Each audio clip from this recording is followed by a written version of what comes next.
Այն ինչ որ Ալիևը ինքը չի համարձակում ասել, այդ թողը տալիս են Նիկոլի ձեռքը, ասում են գնա դու ասա։ Այդպես մենք հիմա կասենք կապիտուլյացիա, տես թե քո երկրի ներսում ինչ է տեղի ունենում։ Հասկացար ինչ է տեղի ունենում, դե հիմա կգնաս ԵԽՎ-մ փախստականների մասին։ Շատ հավանական է այդ զորույցից հետո գան կամից կամ դες ձերբակալ են ասել։ Մեղադրել եք մեր վարչապետին սուտ խոսալու մեջ եւ այլն։ Ադրբեջանը լավ հասկանում է, որ Փաշինյանի ապագա կառավարումը Հայաստանում կախված է իրենց դիրքորոշումից։ Ալիևը գիտի, որ կապ չունի թե Վաշինգտոնում ինչպես է կոչվել այդ ծրագիրը, բայց խոսքը գնում է հենց իր ասած Զանգեզուրի միջանցքի մասին։ Փաշինյանն ու չտվեց կգնան պատերազմի։ Միանշանակ։ Պատերազմի, այո, միանշանակ գործողության։ Այո, Ալիև ինչ ես ուզում, ճանապարհն ես ուզում կտամ, բայց կարելի է ես իրան ասեմ Թրամփի ուղի 2026 թվականի գալիք ընտրությունները խորհրդարանական արդեն կեղծված են, որ ընդդիմության շատ մեծ հատված վախենում է պայքարել Նիկոլ Փաշինյանի դեմ։ Իրական պայքարը այսօր պետք է լինի փողոցում, բոլորով միասին։ Այո, պայքար չկա, ընտրությունը պայքար չի։ Ընտրությունների մասնակցելով չեն պայքարում։ Այ Ափեջան, դուք պետք է ցույց տաք, որ այդ քվեն ընդհանրապես լինի, ինչ ոչ շտաբի մասին է խոսքը, դուք վախենում են, որ իրենք չեն դառնա իշխանություն, կդառնա դիմացի։ Վախենում են, որ եթե իրենք իշխանություն դառնան, բայց ամեն ինչի տակից ոնց ենք դուրս գալու։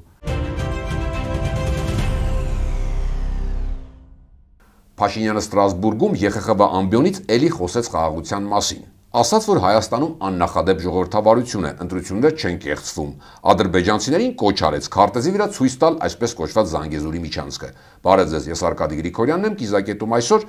այս ու նաև ներքաղաքական թեմաների շուրջ զրույց է։ Քաղաքագետ Հրանտ Մելիք Շանազարյան, բարի գալուստ Կիզակետ։ Շնորհակալ եմ հրավերին արձագանքելու համար։ Եվ այսպես մեկ այլ հայտարարությունից սկսենք, փախստականների վերադարձի թեման խաղաղության գործընթացի համար վտանգավոր է ու մի քիչ էլի փոքրիկ բացում ուղիղ մեջբերում Փաշինյանից, սա ասաց Ստրասբուրգում ԵԽԽՎ ամբիոնից, ԵԽԽՎ ամբիոնը պատական տեղ չէ, մարդու իրավունքներ, ժողովրդավարություն, իմ կարծիքով դա այնտեղն է, որտեղ պետք է սրա հակառակը բարձրաձայնվեր, ենթադրում եմ։ Նկատի ուներ արցախցիներին իհարկե, փախստական տերմինը կիրառելով, այսինքն կարող է սա պաշտոնական Երևանի արդեն ձևակերպված վերջնական տեսակետն է այս հարցի շուրջ։ Ինչ է սա նշանակում։ Չէ՞ որ զուգահեռ միջազգային տարբեր կառույցներ, ոչ միայն կառույցներ, ամեն պետդեպարտամենտ, Շվեյցարիայի խորհուրդը եւ այլն, հակառակ վերադարձի իրավունքի մասին են խոսում, բանաձև են ընդունում։ Հիմա այս մարդիկ, այս կառույցները կշարունակեն նույն եռանդով, թե կասեն ընկերներ, ֆոնս։ Չէ, գիտեք, մշտապես վերջի տարիներին այդպես է եղել։ Փաշինյանը ասում էր բաներ, որից հետո որևէ միջնորդ այլևս քայլ անելու հնարավորություն պարզապես չէր ունենում։ Իսկ Փաշինյանը ասում է այն խոսքերը եւ այն մտքերն են բարձրաձայնում, որոնք Ալիևը ինքը չի համարձակում ասել։ Ալիևը շատ լավ հասկանում է, եթե գնա ԵԽՎ ամբիոնում ասել, որ փախստականների վերադարձը դա վտանգ է խաղաղությանը, գիտի որ ինչ քննադատության կարժանանա նույն միջազգային հանրության կողմից, փախստականների իրավունքն անձնագիր վերցնեն ապրեն, ասել է։ Որտեղ փախստականների իրավունքները դա այսպես ասած մարդասիրական իրավունքի սկզբունքներից մեկն է։ Եվ այն ինչ որ Ալիևը ինքը չի համարձակում ասել, այդ թողը տալիս են Նիկոլի ձեռքը, ասում են գնա դու ասա։ Եվ երբ Փաշինյանը վեր եկավ, ասում է փախստականների վերադարձը սպառնալիք է խաղաղության, այսինքն նորից եմ ասում, դա այն արտահայտությունն է, որ Ալիևը ինքը չէր համարձակվի այդ հարթակում այդպես ասել։ Բայց դա ինչ որ մի բան է, միշտ պետք է անգամ ամենաանտրամ շատ դրամաբանական եւ հստակ է նպատակները այս իշխանությունները իրենք ամեն ինչ անում են վերարտադրվելու համար։ Տեսեք, այս հարցը նաեւ այս հարցը ԵԽՎ ասեն դες դրամաբանությունը որտեղ է ԵԽՎ-ից առաջ մենք տեսանք եւ Ալիևի եւ Փաշինյանի ելույթները ՄԱԿ-ի գլխավոր ասամբլեայի ժամանակ։ Այնտեղ Ալիևը խոսում էր Հայաստանի կապիտուլյացիայի մասին, Փաշինյանը խոսում էր խաղաղության օրակարգի մասին։ Բայց արձագանք կար, խնդիրը արձագանք չի, խնդիրը այն է, որ Փաշինյանի, այսպես ասած, ներքաղաքական իրավիճակում ծախելիք ապրանքը այսպես կոչված խաղաղությունն է։ Եվ երբ որ Ալիևը գնում է այնտեղ ոչ թե խաղաղություն է ասում, այլ ասում է Հայաստանի կապիտուլյացիա, դա մեծ սպառնալիք է դառնում Փաշինյանի իշխանության վերարտադրման համար այստեղ, որտեղ ուրիշ ապրանք չունի ծախել։ Պարադոքսը չէ, որ դուք եւ ոչ միայն դուք շատերը ասում եք, որ իրենց ձեռնտու է հիմա այս մարդու հաղթատուղթը քաշում են։ Չեն քաշում, ցույց են տալիս, որ քեզ խելոք պահի տեղ իմացի, որտեղ ամեն վարքյան կարող են քաշել այդ հաղթատուղթը։ Այդպես մենք հիմա կասենք կապիտուլյացիա, տես թե քո երկրի ներսում ինչ է տեղի ունենում։ Հասկացար ինչ է տեղի ունենում, դե հիմա կգնաս ԵԽՎ-ում խոսես փախստականների մասին։ Ավելի մեծ զիջում արա, որ նրանից չզրկենք, հա, այսպես։ Այո, այսինքն ցույց են տալիս, այսպես ասած, ինչ կլինի, եթե ադրբեջանական կողմը չսպասարկի այսպես կոչված խաղաղության օրակարգը, ինչ խնդիրներ կունենա Փաշինյանը Հայաստանի ներսում, դրանից հետո բերում են պահանջների մնացած շարքի, ասում են, արա այս բաները։ Չանես, չենք ասի, միայն կապիտուլյացիա, մի հատ է սահմանում կկրակենք։ Բայց կներեք, ինչքան էլ որ երկրամա վիրավորական, անկյուն քշված չեմ ուզում այդ ոչ եթերային բաներ օգտագործել, հա, ինչ որ բան օգտագործողի, ինչ որտեղ խաղադրույք են որ լինում են, մարդիկ արդեն կործանված են, իրենց ինչ դեմ են։ Եկեք այդպես ասենք, վերջացած մարդ։ Եթե կենցաղային օգտագործում են, այո, օգտագործում են դրա այդ թույլությունները Փաշինյանի Հայաստանի նոր զիջումներ հայ ժողովրդին արդեն նոր զիջումներ պարտադրելու համար։ Խաղաղությունից խոսես, հա։ Իրենց գործողությունները Ադրբեջանի Թուրքիա շատ տրամաբանական է։ Նրանք խաղաղություն չեն ուզում Հայաստանի հետ, նրանք ուզում են հայկական գործոնի չեզոքացում, իսպառ վերացում, որ չլինի հայկական գործոնը, որ հետը ոչինչ չպայմանավորվեն, ոչինչ չհամոզեն, չգիտեմ, ոչ մի օգուտ չունենան այդ հայկական, պարզապես ուզում են դա չլինի այդ հայկական գործոնը։ Այդ խաղաղության ենթաշերտերը մի քիչ բացենք իրենից նոր մեջ բերման այդ թեմայով։ Ասած մեր նորածին խաղաղությունը, հա, այսօր արդեն 1 ամիս 22 օրական է, այդպիսի արտահայտություն ասած ԵԽԽՎ-ում, հավելելով, որ դրան պետք է վերաբերենք խանդաղատանքով, այսպես բառ, սիրենք, հոգ տանենք, որ մեծանա, հասունանա եւ իրենով ծաղկեցնի հարավային Կովկասի տարածաշրջանը։ Հոգեբանները կարծեմ, հոգեբանները ասում են, որ մարդ սովորաբար նաև կենցաղում խոսում է այն բանից, ինչը չունի կամ ինչը ուզում է ունենալ, չէ՞, աղքատը փողից, մեքենա չունեցողը եւ այլն եւ այլն։ Սա այդ դեպքն է, եթե իրոք խաղաղություն է, ինչու այդ մասին խոսել ոչ թե ամեն օր, այլ օրը մի քանի անգամ, որտեղ միկրոֆոն տեսնել, խոսել է, եթե կա, լոգիկան ո՞րն է։ Երկու նպատակ է հետապնդում Փաշինյանը, առաջինը Հայաստանի ներսում ցույց տալ, որ ինքը խաղաղություն բերեց, այլ պատերազմ չի լինելու, ժողովուրդը լավ են ապրելու, ինքը իրեն պետք է ձայն տան, որ ինքը դա զարգացնի եւ այլն եւ այլն։ Այսի մի թիրախն է իր Հայաստանի քաղաքացիները։ Երկրորդ թիրախը միջազգային հանրությունն է, ինքը ուզում է իմիտացիա ստեղծի խաղաղության այնքան մեծ չափաբաժին դրանով տալով, որ ցանկացած այլ քայլ այդ խաղաղությանը միտված որպես նոնսենս ընկալվի եւ դրանով ինչ որ ձև սկսի զսպել Ադրբեջանը։ Բայց Փաշինյանի հաշվարկը այստեղ եթե կա հաշվարկ, հա, եթե այնտեղ էլ Հայաստանի աուդիտորիայի համար չի խոսում,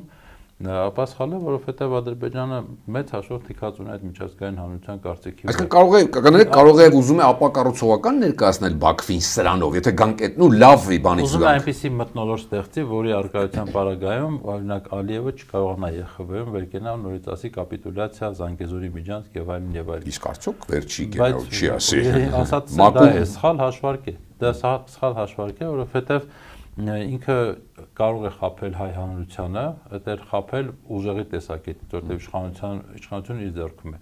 Հայ մենք բարձրաձայնում ենք, խոսում ենք դրա մասին, շատ հավանական է այդ զորույցից հետո գան կամից կամ դες ձերբակալեն, ասեն, մեղադրել եք մեր վարչապետին սուտ խոսալու մեջ եւ այլն։ Ինչը տեղի է ունենում, տեսնում ենք Հայաստանում ինչքան շատ են նման զարգացումներ։ Բայց չի կարող խաբել այդ նույն ուժեղի տեսակետից ոչ միջազգային հանրությանը, ոչ Ադրբեջանին։ Նորից եմ ասում, Ադրբեջանը լավ հասկանում է, որ Փաշինյանի ապագա կառավարումը Հայաստանում կախված է իրենց դիրքորոշումից։ Բավական է մի քիչ իրավիճակ սրեն սահմանում, վերջ, այստեղ Փաշինյանի իշխանությունը կործանվում է։ Նույնիսկ ակնարկները դրա մասին, որ դուք ոչ թե խաղաղություն եք, այլ կապիտուլյացիա եք ենթարկել ձեզ եւ այլն, արդեն իսկ մեծ խնդիր է առաջացրել Փաշինյանի համար։ Նաև դրա համար, ինչպես իշխանությունը պնդում 1 տարի 7 ամիս չեն կրակում, նաև դրա համար, հա։ Նաև դրա համար ինքը փորձելու է տարբեր փաստարկներ բերել, ասել որ խաղաղություն կա, ինչ է ասում 1 ամսական 28 օրական կամ 20, որովհետև ժողովուրդը սիրում է երեխային, ինքը ժողովուրդը հոգեբանության մեջ բարուրի երեխա պատկերացնի եւ սկսի խաղաղության այդպես վերաբերվել, դա էլի այն ինչին ձգտում է Փաշինյանը։ Հասկանում եք, ինքը ծնողական իրա շատ է դրվում, հաշվի առնելով նաև չշեղվենք իհարկե տարի ու կես եւ այլ ծնողական նյարդի վրա ինչ որ կա խաղադրույք։ Հիմա տեսեք, այդ ասում է 1 տարի 7 ամիս կրակոցներ չեն եղել եւ այլն, ախր մենք դրա միջով անցել ենք։ Մինչև 20 թիվը։ Մինչև 20 թվականն էլի ասում էր 1 տարի է կրակոց չկա եւ այլն, բայց այդ նույն ժամանակաշրջանում մենք տեսնում ենք, որ Ադրբեջանը ռազմական դիրքեր է կառուցում, մեր դիրքերի անվտանգային համակարգն է խարխլում, մատակարարման ճանապարհների վրա ինչ որ բաներ էր կառուցում, որպեսզի վերահսկեր եւ այլն, այսինքն այո, 1 տարի չեղավ կրակոց, չեղավ զոհ, բայց դրան հետևեց 5000 զոհ եւ Արցախի կորուստը։ Այսինքն արժեքը չպիտի նա լինի, որ կրակում են կամ չեն կրակում, արժեքը քո անվտանգության իրական երաշխիքը պետք է լինի, քո անվտանգային իրական աշխատող գործող համակարգը, դա պետք է արժեք լինի։ Հիմա բայց այն ժամանակ աշխատացրեց դա, աշխատեց, հա, որովհետեւ ցավոք սրտի մեր հանրությունը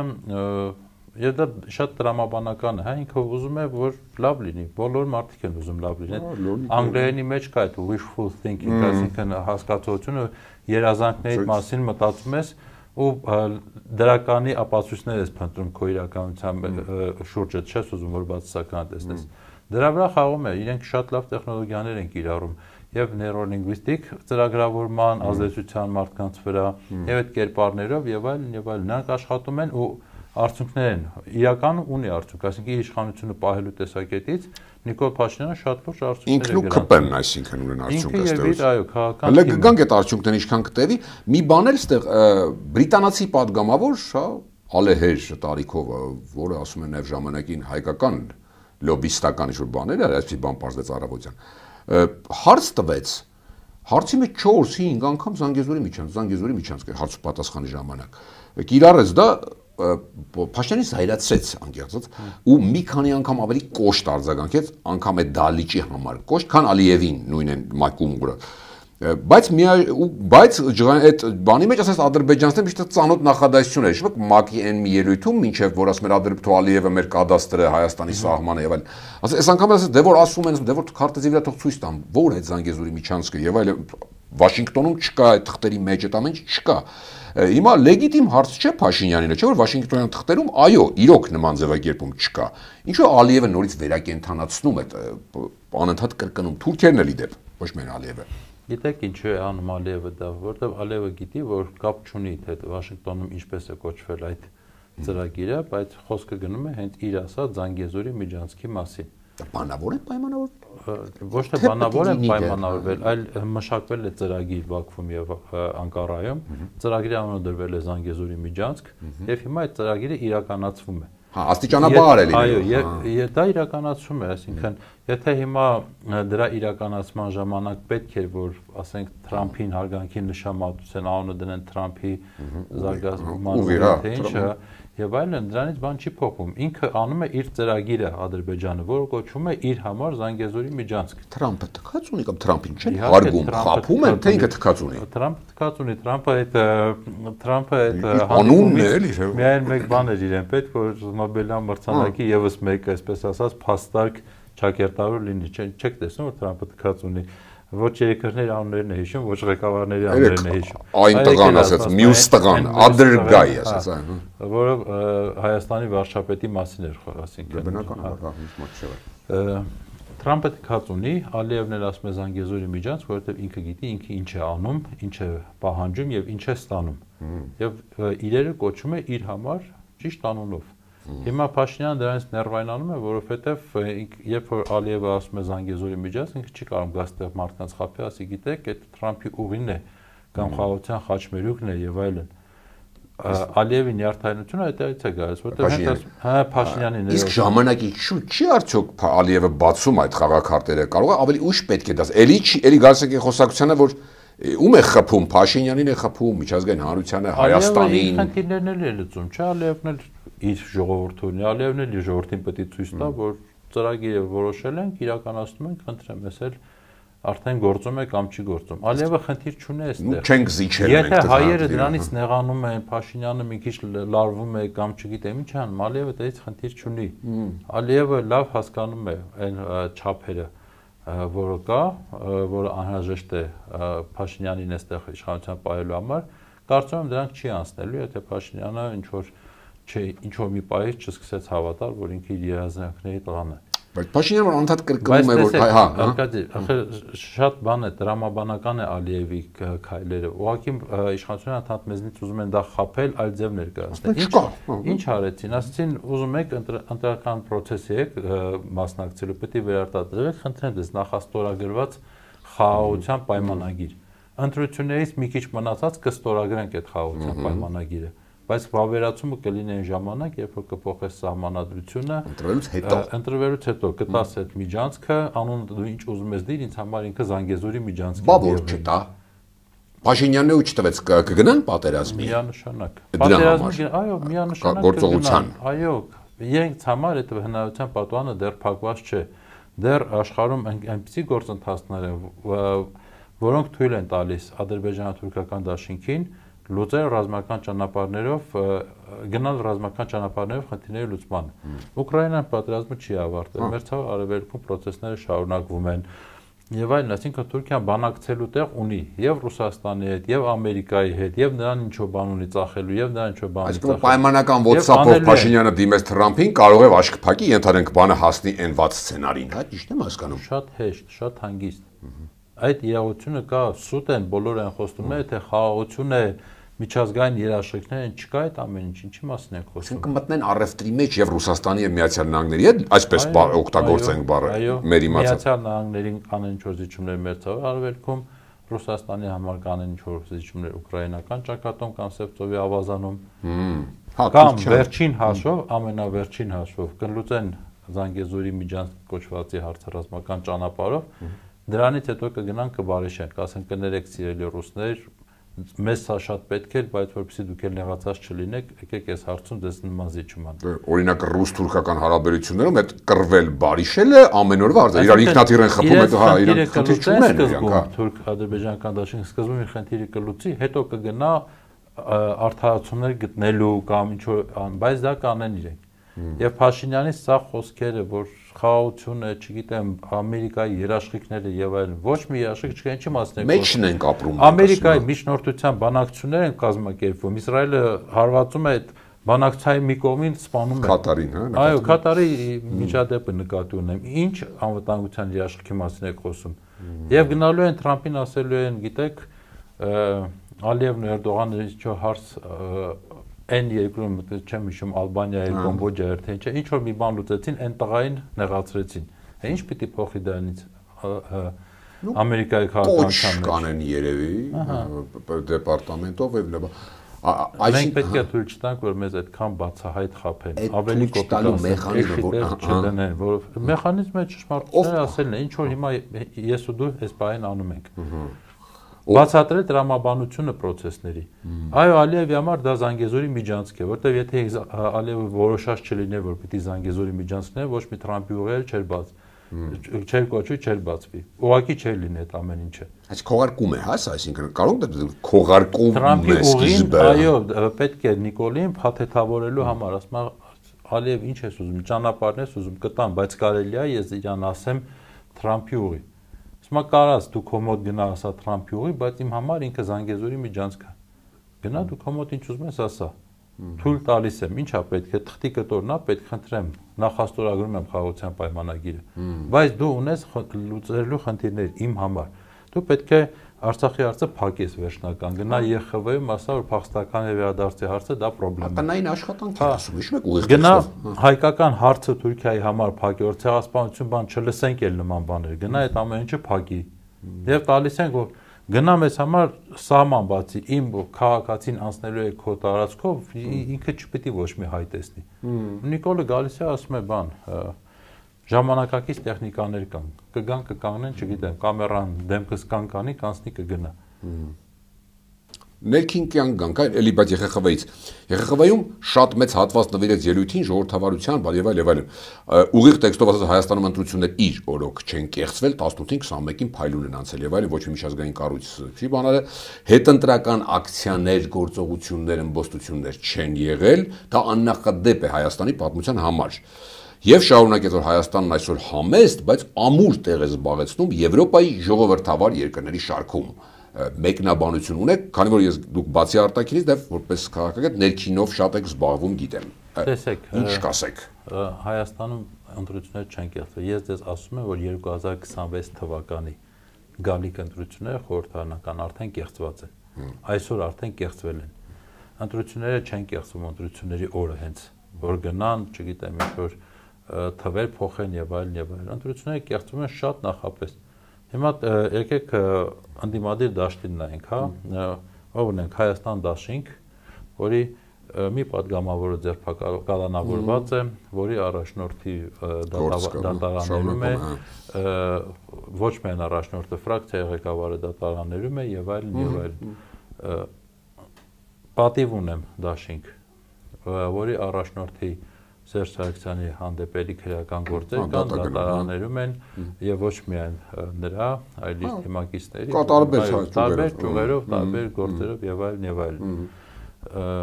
Նոր ձևավորվող ուժը արդեն ձևավորողը նստած է, վերջին մեծ հանրային բան առաջացրած Սրբազան պայքարը Բագրատ Սրբազանը եւ 17 մյուս արտարները ուղղություն իրենց դիտարկենք ենթադրենք բոլորը նստած են։ Հիմա տեսեք, դուք ասում եք ընտրությունները էլ ոնց կեղծի, երբ որ բոլոր 4 հիմնական անդիմադիր թևերի ղեկավարները կամ կալանավորված են կամ դատարաններով են զբաղված,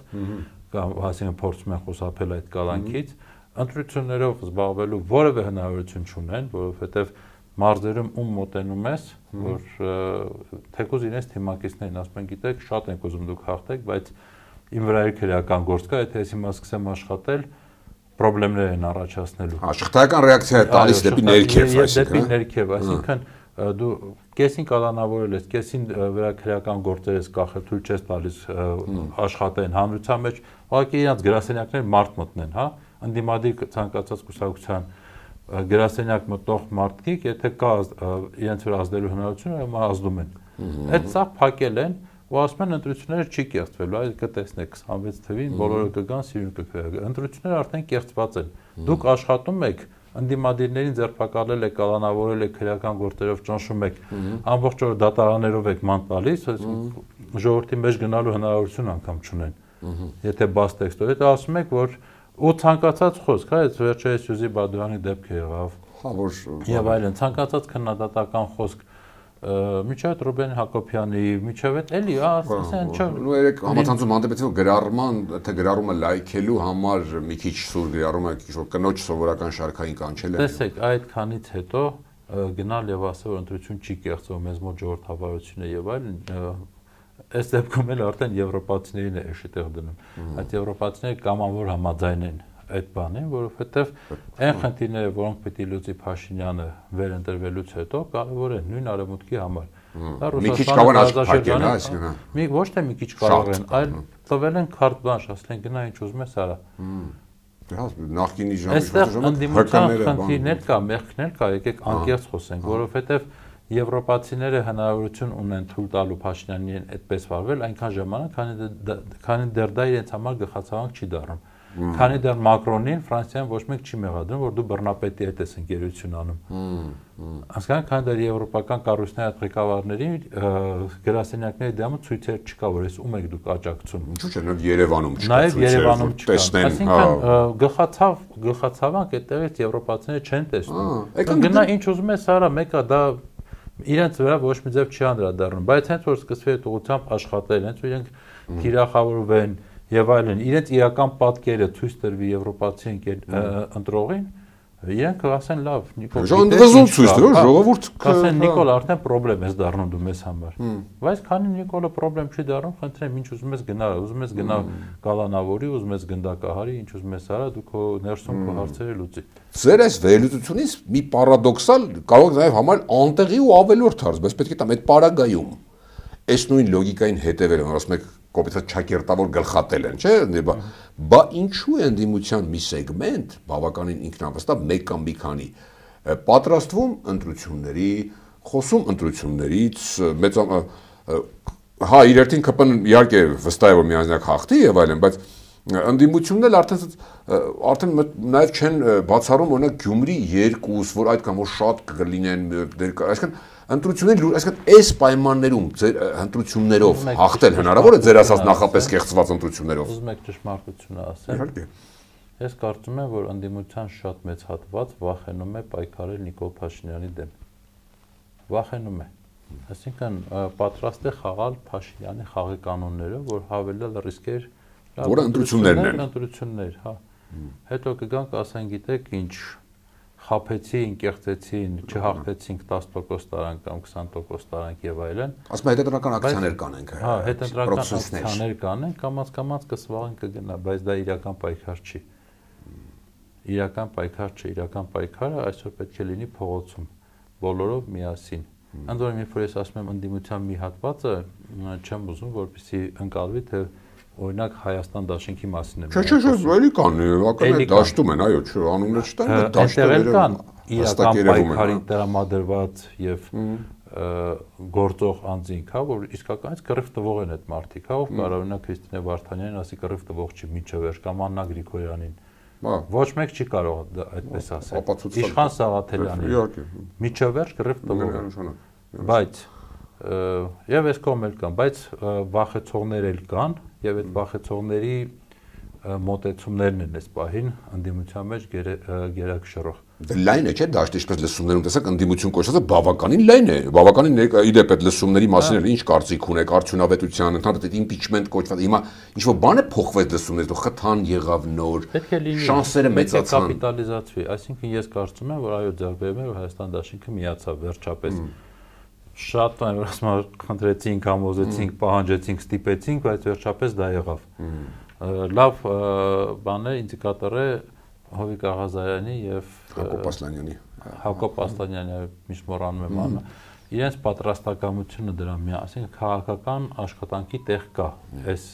երկուսի հետ, բայց հիմա պետք է փողոց գեներացվի եւ դա պետք է արվի համատեղ ջանքերով։ Իրավունք չունի Հայաստան դաշինքը ասի ստորագրությունը տվեցի, դե գնացեք ինչ ուզում եք արեք, այդ էիք ուզում ստացաք։ Չէ, դա պատասխան չի։ Նրանք պարտավոր են այսօր միասին նստել։ Ես գիտեմ, որ շատ հակասություններ, շատ նեղվածություններ, անգամ միմյանցից վիրավորված են եւ այլն, բայց պետք է այս ամեն ինչը մի կողմ դնել եւ զբաղվել երկրի փրկության իրական օրակարգով։ Հակառակ բարգայում ես ասում եմ, դե ամենահեշտ տարբերակն է, լավ, օրենքով ընտրություններ, ես էլ կմասնակցեմ ընտրություններին, հիմա կստացվի, չի ստացվի, կասեմ, այ կեղծեցին եւ այլն, բան, ինչ-որ մի բան կասեմ, կանցնի կգնա։ Դա պայքար չի, դա իշխանության օրակարգով աշխատանք է։ Ես այդ լսումների մասին անկեղծ ասած շատ բարձր կարծիքի չեմ, հնչած մտքերից, գնահատականներից եւ այլն բովանդակությունը քիչ էր։ Արդյունքներ կային Հայաստան դաշինքի եւ այն երկուսի միացումը, բայց բովանդակությունը որպես այդպեսին քիչ էր։ Ու դրա մասին առանձին գրել եմ այն կինը Էլեոնորա Ռոմանանձյան, հա։ Շատերը քննադատում են եւ այլն։ Բան ելույթեր, զգացական ելույթեր, բայց իր ելույթի թեզերն էլ մի կողմ դնում, բայց միակ ճշմարտությունը եկած ասես պայքար չկա։ Չկա պայքար։ Այո, պայքար չկա, ընտրությունը պայքար չի։ Ընտրությունների մասնակցելով չեն պայքարում։ Այսօր Հայաստանը եւ իշխանություն,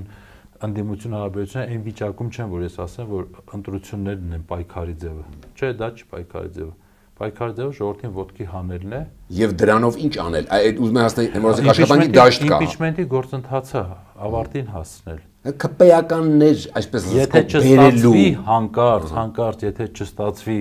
բայց այնպեսի ճնշում, այնպեսի շարժում արտնասնել, որ դրանից հետո ընտրությունները հաղթելը արդեն հեշտ լինի, ինչքան է սրանք փորձեն կեղծել։ Բայց գոնե հարված հասցնել, այսպես ասենք, եթե դու ունես կոպիտ ասած երկու շանս բաներին հաղթելու,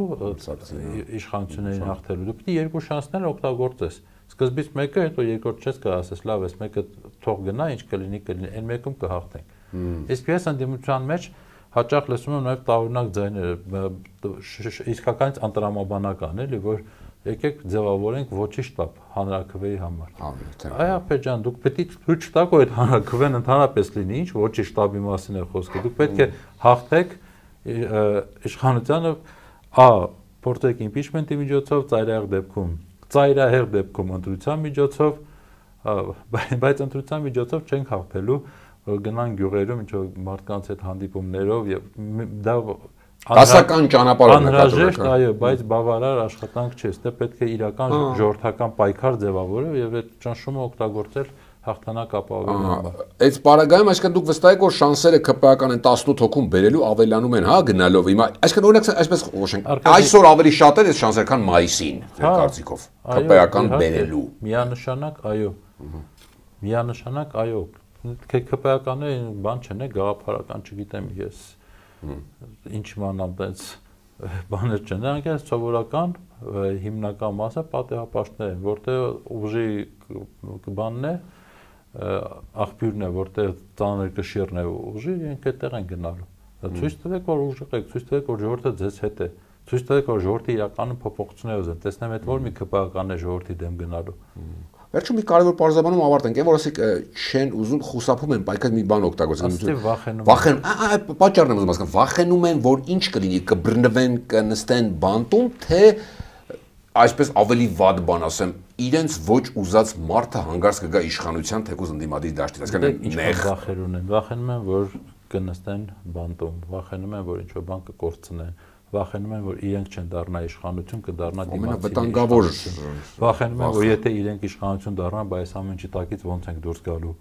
Այն Եհովայի վկաների այդ աղանդավորների անեկդոտի պես, երբ որ դուրս ծեծում են, ասում են կարելի է ներս գանք, ասում են ներս եկեք ու այլ չգիտեն ինչ անեն, ասում են այդքան առաջ մենք երբեք չէինք գնաց, միշտ դռնից վռնդում էին։ Հիմա ներս են եկել, չգիտեն ինչ պիտի ասեն։ Վախերի բանը շատ է, ես չգիտեմ կոնկրետ ամեն մեկը ինչից է վախենում, բայց որ Հայաստանում կա վախի մթնոլորտ, որի պատճառով չկա իրական պայքար, սա միանշանակ է։